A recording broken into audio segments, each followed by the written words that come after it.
નમસ્કાર વિદ્યાર્થી મિત્રો, પરાશર ગ્રુપ ઓફ સ્કૂલના ઓનલાઈન એજ્યુકેશનમાં સર્વ વિદ્યાર્થી મિત્રોનું હાર્દિક સ્વાગત છે। આજનો વિષય છે હિન્દી ધોરણ 6। વિદ્યાર્થી મિત્રો, આપણે પુનરાવર્તન કરીએ ફરીથી પાઠ નંબર 1નું। તો આપણી પહેલી કાવ્ય છે જેનું નામ છે इतनी शक्ति हमें दे न दाता। लखनार अभिलाष एनो प्रकार जे छे ए छे प्रार्थना काव्य प्रस्तावना। यह एक प्रार्थना काव्य है। काव्य में ईश्वर से प्रार्थना की गई है कि किसी भी परिस्थिति में किसी से कोई भूल न हो, सबका जीवन उदाट बने, ऐसी मंगल कामना की गई है। किसी के प्रति बैर की भावना या बदले की भावना मन में न रखकर सभी का जीवन मधुबन बने, ऐसी भावना व्यक्त की गई है। तो इस कविता में कवि ईश्वर से प्रार्थना करते हैं कि हम सब लोग अच्छाई के रास्ते पर चले, भूल कर भी हमसे कोई गलती न हो जाए, हमारे मन में किसी से बदला लेने की भावना पैदा न हो, हम पाने की नहीं देने की चाह रखते हैं।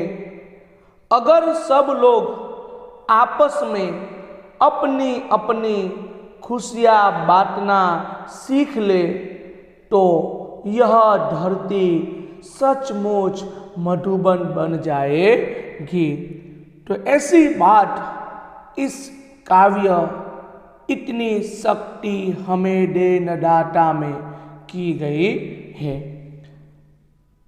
હવે આપણે પંક્તિનો ભાવાર્થ જોઈએ। પ્રથમ પંક્તિ છે કે इतनी शक्ति हमें दे न दाता, मन का विश्वास कमजोर होना, हम चले नेक रास्ते पे, हमसे भूल कर कोई भूल न होना। शक्ति, शक्ति यानी के ताकत, बल। दाता, दाता यानी के देने वाला, ईश्वर। विश्वास, विश्वास यानी भरोसा। नेक यानी अच्छा, ईमानदार। रास्ता એટલે કે पथ। भूल कर यानी कि बिना गलती की भावना। तो कहे छे कि इतनी शक्ति हमें दे न दाता, मन का विश्वास कमजोर होना। तो कवि भगवान ने प्रार्थना करता कहे छे कि हे दाता, हे ईश्वर, तू हमें इतनी ताकत दे कि तुझ पर मेरे मन का भरोसा कभी कम न हो, हम चले नेक रास्ते पे से, हमसे भूल कर भी कोई भूल हो ना। यानी हम हमेशा अच्छाई और ईमानदारी के रास्ते पर चले और भूल कर भी हमसे कोई गलती न हो। यानी प्रथम पंक्ति में कहते हैं कि हे दाता, हे ईश्वर, तू हमें इतनी ताकत दे कि तुझ पर मेरे मन का भरोसा कम न हो, हम हमेशा अच्छाई और ईमानदारी के रास्ते पर चले और भूल कर भी हमसे कोई गलती न हो। यानी कि कवि जे छे भगवान ने प्रार्थना करता कहे छे कि हे ईश्वर, तू अमने एटली शक्ति आप કે તારા પરથી મારા મનનો વિશ્વાસ કદી ઓછો ન થાય। અમે હંમેશા ભલાઈ અને પ્રામાણિકતાના માર્ગ પર ચાલીએ અને અજાણતા પણ અમારાથી કોઈ ભૂલ ન થાય એનું તું ધ્યાન રાખજે. તો આ વાત જે છે એ કવિએ આ પ્રથમ પંક્તિની અંદર કરેલી જોવા મળે છે. એ જ પ્રમાણે બીજી પંક્તિની વાત કરીએ कि भाई दूर अज्ञान के हो अंधेरे, तू हमें ज्ञान की रोशनी दे, हर बुराई से बचते रहे हम, जितनी भी दे भली जिंदगी दे, बेर होना किसी का किसी से, भावना मन में बदले की ना होना. तो કહે છે अज्ञान, अज्ञान यानी के ज्ञान का अभाव, रोशनी, रोशनी यानी के प्रकाश, उजाला, भली यानी के अच्छी, बेर એટલે કે દુશ્મની, ભાવના તો ઈચ્છા, ચાહ, બદલા તો પ્રતિશોધ. तो કહે છે कि दूर अज्ञान के हो अंधेरे, तुम हमें ज्ञान की रोशनी दे.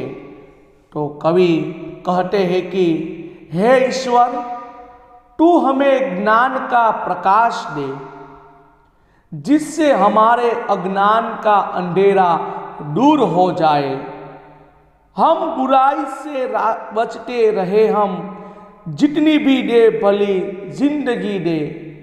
कहते हैं कि तू हमें जितनी भी जिंदगी दे वह भलाई से भरी हो, बेर होना किसी का किसी से, भावना मन में बदले की होना. हम में से किसी की किसी से दुश्मनी न हो, और अगर कभी हो जाए तो हमारे मन में उसका बदला लेने की भावना पैदा न हो.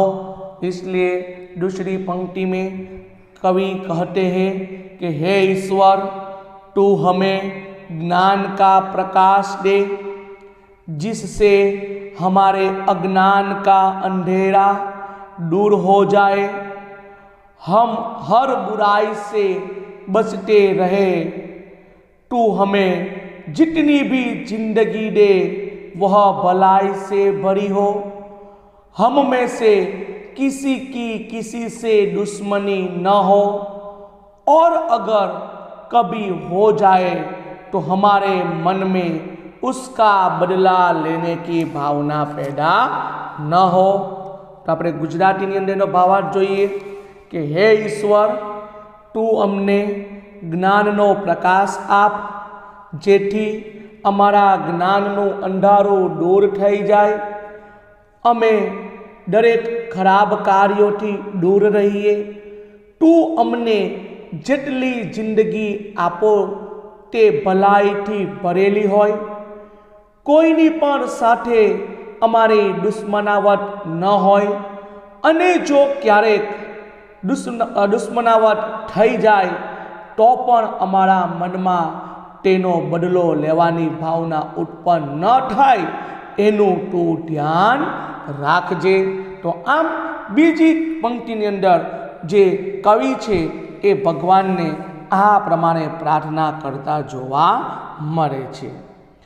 ત્યાર પછી આપણે વાત કરીએ પંક્તિ નંબર 3 कि हम न सोचे हमें क्या मिला है, हम ये सोचे किया क्या है अर्पण, फूल खुशियों के बातें सभी को, सबका जीवन भी बन जाए मधुबन, अपनी करुणा का जल तू बहा के कर दे पावन हर एक मन का कोना. तो तीसरी पंक्ति में कवि भगवान से प्रार्थना करते हैं कि हम यह कभी न सोचे कि हमें क्या मिला है.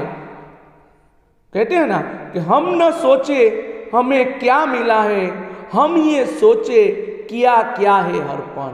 यानी हम यह कभी न सोचे कि हमें क्या मिला है, हम बस यही सोचे कि हमने दूसरों को दिया क्या है। फूल खुशियों के बाटे सभी को, सबका जीवन भी बन जाए मधुबन। यानी हम अपनी खुशियों के फूल सब में बाटे और सबका जीवन उपवन सा सुंदर बन जाए। अपनी करुणा का जल तू बहा के, कर दे पावन हर एक मन का कोना। हे ईश्वर, तू अपनी करुणा का जल बहाकर हम सबके मन का हर कोना पवित्र कर दे। तो कवि तीसरी पंक्ति में कहते हैं कि हम यह कभी न सोचे कि हमें मिला क्या है, हम बस यही सोचे कि हमने दूसरों को दिया क्या है। हम अपनी खुशियों के फूल सब में बाटे और सबका जीवन उपवन सा सुंदर बन जाए। हे ईश्वर, तू अपनी करुणा का जल बहाकर हम सबके मन का हर कोना पवित्र कर दे। હવે આપણે ત્રીજી પંક્તિનું ગુજરાતીમાં ભાવાર્થ જોઈએ તો કવિ કહે છે કે અમે એમ કદી પણ ન વિચારીએ કે અમને શું મળ્યું છે, અમે બસ એટલું જ વિચારીએ કે બીજાને અમે શું આપ્યું છે। અમે પોતાની ખુશીઓના ફૂલ બધામાં વેચી દઈએ અને સૌનું જીવન જે છે એક બગીચા જેવું, એક ઉપવન જેવું સુંદર બની જાય। હે ઈશ્વર, તું પોતાની કરુણારૂપી જળ વહાવીને અમારા સૌના મનનો દરેક ખૂણો જે છે એ તું પવિત્ર બનાવી દે। તો આમ ત્રીજી પંક્તિની અંદર આ પ્રમાણે કવિ જે છે એ પોતે ભગવાનને વિનંતી યાની કે પ્રાર્થના જે છે એ કરતા જોવા મળે છે। चौथी पंक्ति के अंदर कहे छे कि हम अंधेरे में है रोशनी दे, खो न दे खुद को ही दुश्मनी से।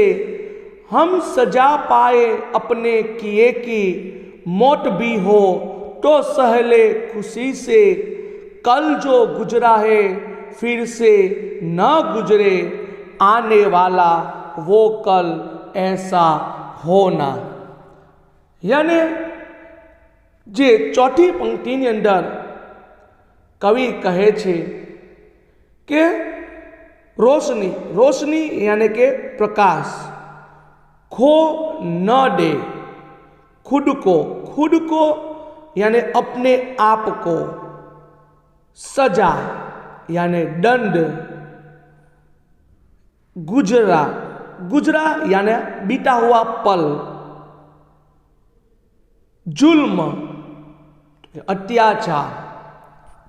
तो चौथी पंक्ति में कवि कहते हैं हम अंधेरे में है रोशनी दे, खो न दे खुद को ही दुश्मनी से। यानी भगवान से प्रार्थना करते हैं कि हे ईश्वर, हम अज्ञान के अंधेरे में हैं, तू हमें ज्ञान की रोशनी दे। हम एक दूसरे से दुश्मनी कर अपने आप को मिटा न डाले। हम सजा पाए अपने किए की, मौत भी हो तो सहले खुशी से। हे ईश्वर, अगर हम गलत काम करें तो हमें उसकी सजा मौत भी मिले तो हम खुशी से उसे मंजूर कर ले। कल जो गुजरा है फिर से न गुजरे, आने वाला वो कल ऐसा होना। कल जो बुरी घटनाएं हमारे साथ हुई है वे आज फिर से न हो और आने वाला कल बीते हुए कल जैसा बुरा न हो। तो चौथी पंक्ति में कवि भगवान से प्रार्थना करते हैं कि हे ईश्वर, हम अज्ञान के अंधेरे में हैं, तू हमें ज्ञान की रोशनी दे। हम एक दूसरे से दुश्मनी कर अपने आप को मिटा न डाले। हे ईश्वर, अगर हम गलत काम करें तो हमें उसकी सजा मौत भी मिले तो हम खुशी से उसे मंजूर कर ले। कल जो बुरी घटनाएं हमारे साथ हुई है वे फिर आज न हो और आने वाला कल बीते हुए कल जैसा बुरा न हो, इतना ख्याल हे ईश्वर हम पे रखना। तो ए तमारे चौथी पंक्तिनो આપણે ગુજરાતીની અંદર ભાવાર્થ જોઈ લઈએ કે હે ઈશ્વર, અમે અજ્ઞાનના અંધારામાં છીએ, તું અમને જ્ઞાનરૂપી પ્રકાશ આપ। અમે એકબીજા સાથે દુશ્મનાવટ કરીને પોતાનો નાશ ન કરી દઈએ એનો તું ખ્યાલ રાખજે। હે ઈશ્વર, જો અમારાથી કોઈ ખોટું કામ થઈ ગયું હોય અથવા અમે જો ખોટું કામ કરીએ તો તું અમને એની સજા મૃત્યુ પણ આપશે ને, તો અમે એ મૃત્યુને પણ ખુશીથી એનો સ્વીકાર કરી લઈશું। કાલે જે ખરાબ ઘટનાઓ બની છે તે ફરીથી ન બને અને આવનારી કાલ ગઈકાલ કરતા સારી જાય એવી પ્રાર્થના જે છે એ કવિ ભગવાનને ચોથી પંક્તિની અંદર કરતા જોવા મળે છે। પાંચમી पंक्ति, हर तरफ जुल्म है बेबसी है, सहमा सहमा सा हर आदमी है, पाप का बोझ बढ़ता ही जाए, जाने कैसे ये धरती थमी है, बोझ ममता से तू ये उठा ले, तेरी रचना का ही अंत होना। यानी जुल्म, जुल्म यानी के अत्याचार। बेबसी, तो बेबसी यानी के लाचारी। सहमा सहमासा यानी डरा डरा हुआ। बोझ, बोझ यानी के भार।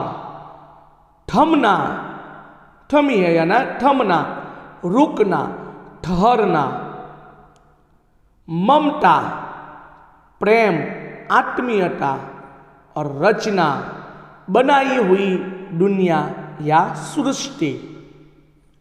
तो पांचवी पंक्ति में कवि भगवान से प्रार्थना करते हैं कि हर तरफ जुल्म है बेबसी है, सहमा सहमा सा हर आदमी है।